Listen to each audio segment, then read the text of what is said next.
Hello दोस्तों, good afternoon, नमस्ते संस्कृताय। आप सभी का एमएस क्लासेस 1 में फिर से स्वागत है। आज हम करेंगे प्रश्नोत्तरी। आज हम प्रश्नोत्तर पढ़ेंगे जो कौटिल्य का अर्थशास्त्र है, जो परीक्षा की दृष्टि से उपयोगी है, जो विद्या का उद्देश्य क्या है, विद्या कितने प्रकार की होती है, मनु ने विद्या को कितने भागों में बांटा है, कौटिल्य ने विद्या को कितने भागों में बांटा है और बृहस्पति ने कितने भागों में बांटा है। तो आज हम इसके बारे में प्रश्न उत्तर करेंगे। जो हमारे सिलेबस जो प्रथम अधिकरण है विनयाधिकारिक जो है, प्रथम अधिकरण का प्रथम अध्याय जो विद्याम उद्देश्य है, जो आन्वीक्षिकी में समाहित है, उसके बारे में आज हम पढ़ेंगे। तो आइए हम पहला प्रश्न देखते हैं कि हमारा पहला प्रश्न क्या है। पहला प्रश्न है कि अर्थशास्त्र के अनुसार 4 विद्याएं कौन कौन सी है। अर्थशास्त्र के अनुसार जो 4 विद्याएं हमारी हैं कौन कौन सी है। तो हमारी पहली विद्या है कौन कौन सी है, तो हमारा आंसर पहला विद्या हमारा है 4 विद्या है। तो कौन कौन सी है, आन्वीक्षिकी है, पहला क्या है, आन्वीक्षिकी है, दूसरा हमारा है आन्वीक्षिकी, दूसरा त्रयी, तीसरा वार्ता, चौथा दंड नीति। चौथा क्या है, दंड नीति। हमारी 4 विद्याएं हैं। कितनी विद्याएं हैं दोस्तों, हमारी 4 विद्याएं हैं, आन्वीक्षिकी, त्रयी, वार्ता और दंड नीति। तो पूछा प्रश्न हमारा है अर्थशास्त्र के अनुसार 4 विद्याएं कौन कौन सी है। प्रश्न सीधा पूछा जाएगा प्रश्न में कि हमारी जो अर्थशास्त्र के अनुसार 4 विद्याएं कौन कौन सी है। तो 4 विद्याएं हमारी है आन्वीक्षिकी, त्रयी, वार्ता और दंड नीति। दूसरा प्रश्न है मनु संप्रदाय कुल कितने विद्याएं मानते हैं। मनु जो है उन्होंने कुल कितने विद्याओं को माना है, तो 3 विद्याओं को माना है। कितने विद्याओं को माना है दोस्तों, 3 विद्या को माना है। मनु ने 3 विद्या को माना है। कितने विद्या को माना है, 3 विद्या को माना है। तो विद्या 3 कौन कौन सी है, तो आन्वीक्षिकी है, कौन सा है, आन्वीक्षिकी है। हमारा 3 विद्या कौन कौन से है, तो आन्वीक्षिकी है, त्रयी है और सही दोस्तों हमारी 3 विद्या कौन कौन सी है, तो मनु के अनुसार हमारी 3 विद्या है, त्रयी है, वार्ता है और दंड नीति है। कौन सा दोस्तों, दंड नीति हमारा है। 3 विद्या है जो हमारा मनु के अनुसार पूछेगा प्रश्न। मनु संप्रदाय कुल कितनी विद्याओं को मानता है, तो 3 विद्याओं को मानता है। 3 विद्याओं को मानता है। कितने को मानता है, 3 को मानता है। तो कौन कौन सा है, वही त्रयी हो गया हमारा, त्रयी हमारा है, वार्ता है और दंड नीति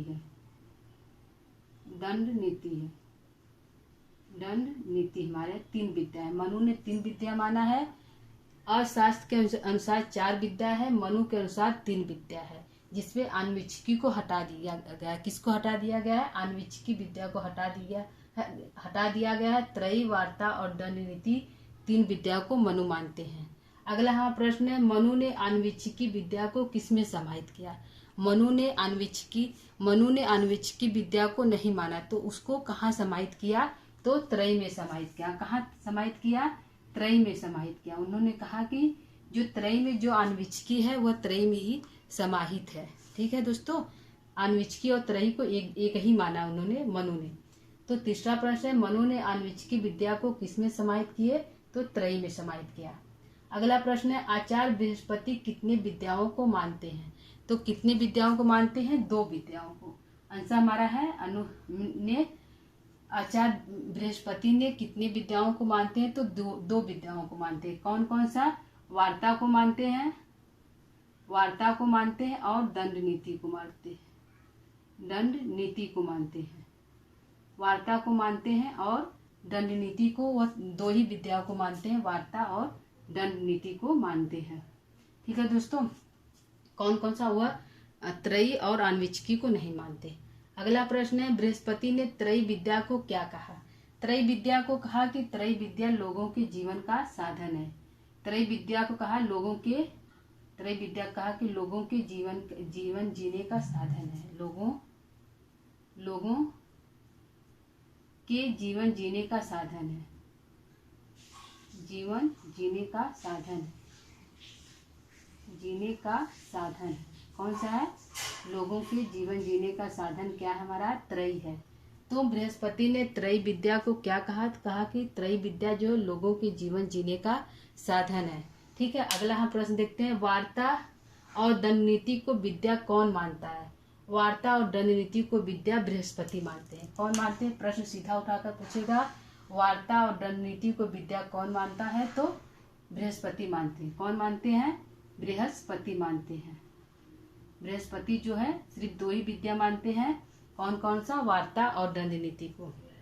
अगला प्रश्न है, दंड नीति को विद्या कौन मानता है?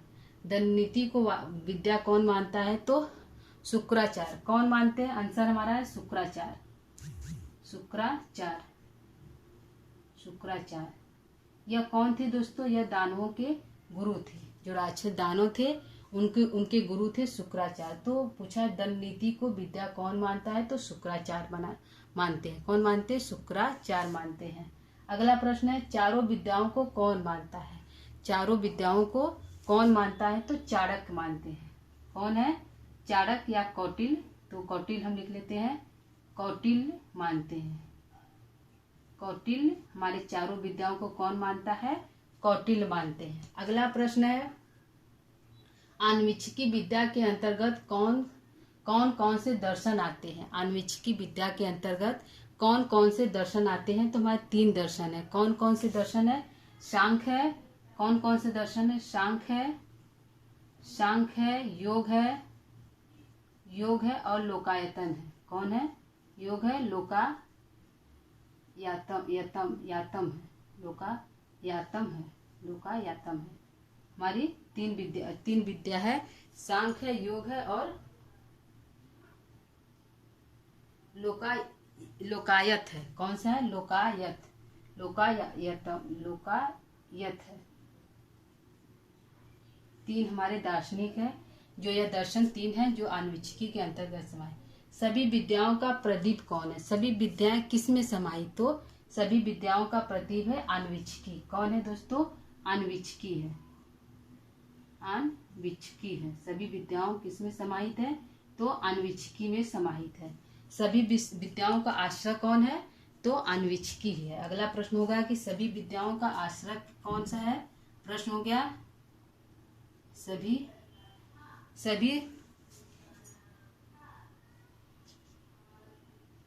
धर्मों का आश्रय क्या है? सभी धर्मों का आश्रय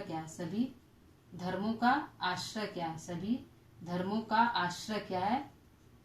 आश्रय क्या है? तो दोस्तों सभी धर्मों का आश्रय क्या है? वह भी आन्वीक्षिकी ही है। आन्वीक्षिकी ही है। तो सीधा प्रश्न पूछेगा दोस्तों कि सभी धर्मों का आश्रय क्या है? आन्वीक्षिकी है। सभी विद्याओं का प्रदीप कौन है? तो आन्वीक्षिकी है। और सभी कर्मों का आश्रय क्या है? सभी कर्मों का आश्रय क्या है? तो वह भी आन्वीक्षिकी ही है। सभी कर्मों का आश्रय क्या है? सभी कर्मों का आश्रय क्या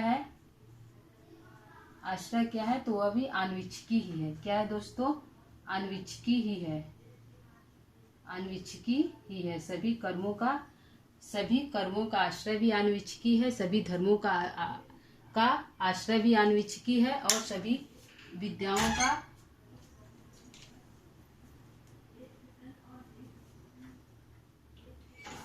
ठीक है दोस्तों। यह तो हमारा प्रश्न उत्तर हो गया दोस्तों। इसको जरूर ध्यान दीजिएगा। परीक्षा दृष्टि से बहुत उपयोगी है।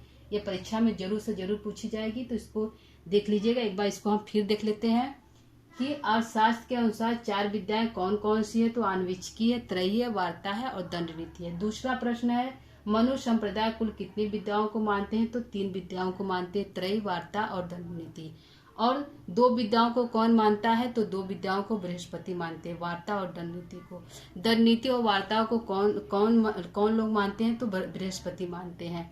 सिर्फ दंड नीति को कौन मानता है? तो शुक्राचार्य मानते हैं। शुक्राचार्य जो दंड नीति को सिर्फ मानते हैं। चारों विद्याएं को कौन मानता है? तो कौटिल्य मानते हैं। चारों विद्याएं किस में समाहित? तो आन्वीक्षिकी में समाहित है। सभी विद्याओं का प्रदीप कौन है? आन्वीक्षिकी है। सभी धर्मों का आश्रय क्या है? तो आन्वीक्षिकी ही है। और सभी कर्मों का आश्रय क्या? आन्वीक्षिकी है। आन्वीक्षिकी विद्या के अंतर्गत कौन से दर्शन आते हैं? सांख्य, योग और लोकायतन। कौन सा आता है? सांख्य, योग और लोकायतन। यह जो है ये हमारा प्रश्न हो गया दोस्तों। जो विद्यास मुद्देश जो विद्या के अंतर्गत जो सिलेबस है उससे लिया गया है। ठीक है दोस्तों, तो आगे हम प्रश्न और देख लेते हैं, एक आध दो।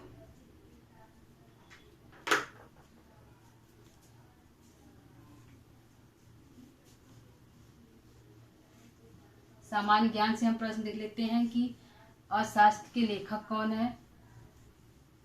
पहला हमारा प्रश्न है, अर्थशास्त्र के लेखक कौन है। पहला प्रश्न है, अर्थशास्त्र के लेखक कौन है। पहला प्रश्न है, अर्थशास्त्र के लेखक कौन है।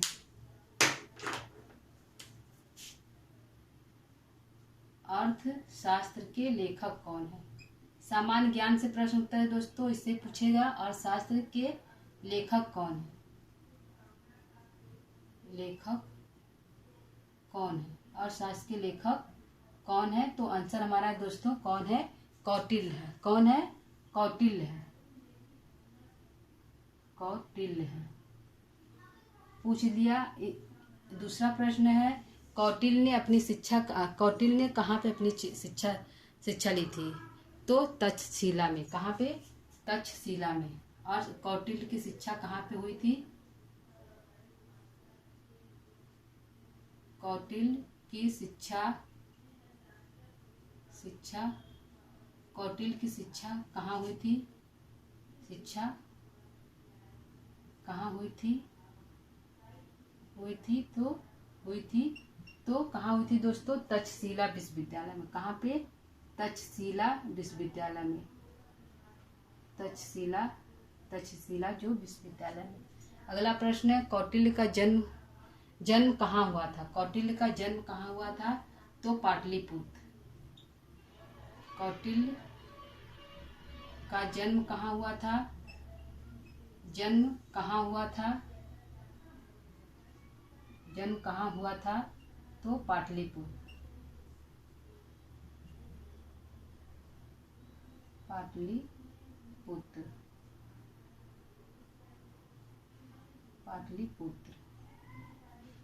पाटलिपुत्र में। अगला प्रश्न है, पांचवा प्रश्न है, उनका जन्म कब हुआ था। कौटिल्य का जन्म कब हुआ था। कौटिल्य का जन्म कब हुआ था।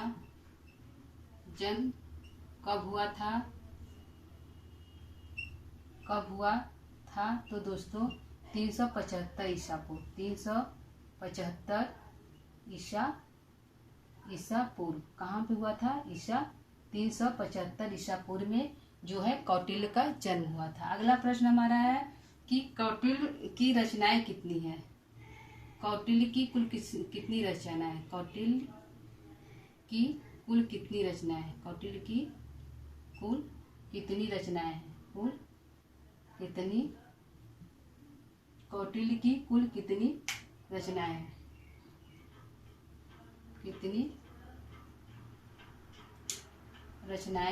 कौटिल्य की कुल कितनी रचनाएं हैं दोस्तों। तो कौटिल्य की कुल कितनी रचनाएं हैं।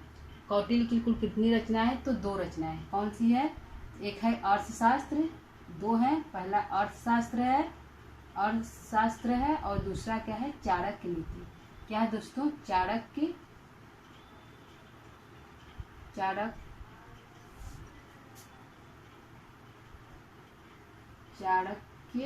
नीति।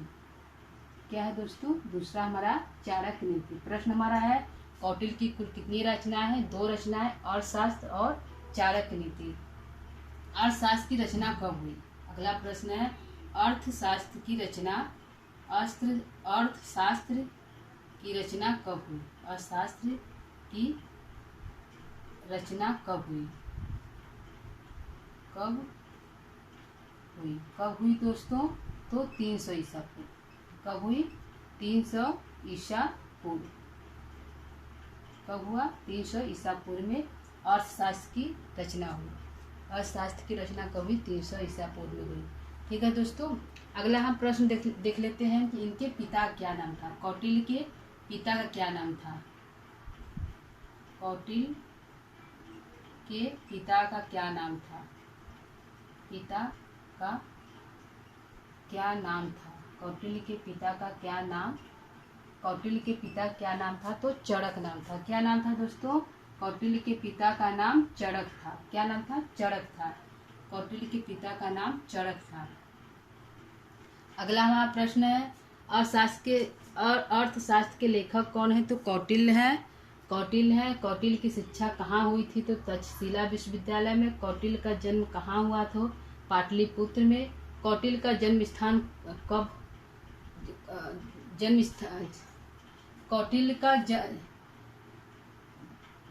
का समय कौटिल्य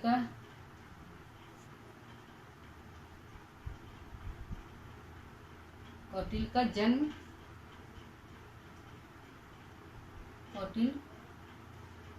जन्म कब हुआ था?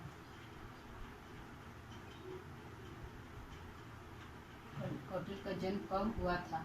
तो 375 ईसा पूर्व में। कब हुआ था? 375 ईसा। कौटिल्य की कुल कितनी रचनाएं? तो 2 रचनाएं, अर्थशास्त्र और चाणक्य नीति। अर्थशास्त्र की रचना कब हुई थी?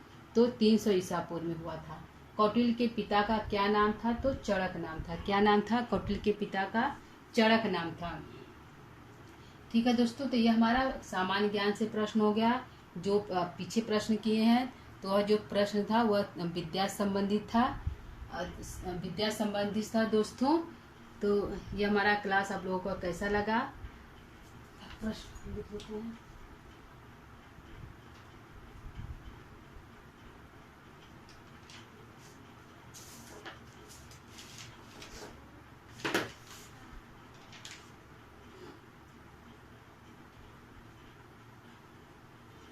एक हमारा प्रश्न और दोस्तों की, अर्थशास्त्र किस शैली में लिखा गया? अर्थशास्त्र किस शैली में लिखा गया? अर्थशास्त्र किस शैली में लिखा गया है?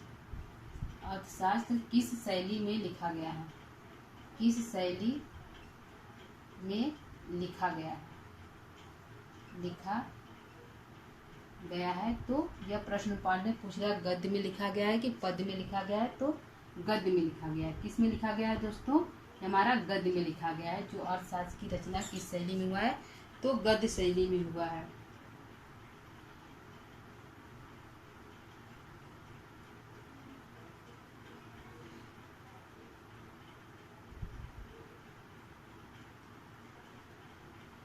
अर्थशास्त्र का जो प्रथम अधिकरण है, अर्थशास्त्र का प्रथम अधिकरण, अर्थशास्त्र का प्रथम अधिकरण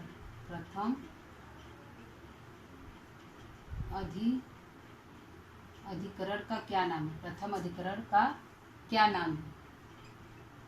क्या नाम है? प्रथम अधिकरण का क्या नाम है दोस्तों? तो विनयाधिकरण। क्या नाम है? प्रथम अधिकरण का नाम है विनयाधिकारिक। क्या नाम है? विनयाधिकारिक।